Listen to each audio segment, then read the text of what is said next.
Din is-sena 1016 persuna diġà benefikaw minn skema li tinċentiva karozzi ġodda li għaliha kien hemm iddedikat 800,000 euro.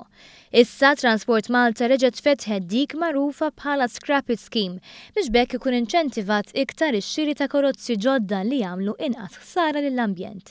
L-għan tal-inizjattiva huwa li jħeġġeġ iżjed nies biex jeħilsu mill-vettura antika tagħhom u jinvestu f'waħda li tniġġes anqas.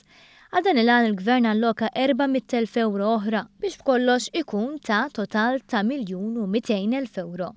Transport Malta qalet li l-applikazzjonijiet il-ġodda se jkunu proċessati fuq bażi ta' min japplika l-ewwel. Is-sidien tal-vetturi li japplikaw għall-iskema jkunu intitolati għal bejn 700 euro u 900 euro meta jixtru vettura M1 ġdida u fl-istess ħin jiggaraxxjaw vettura fl-istess kategorija.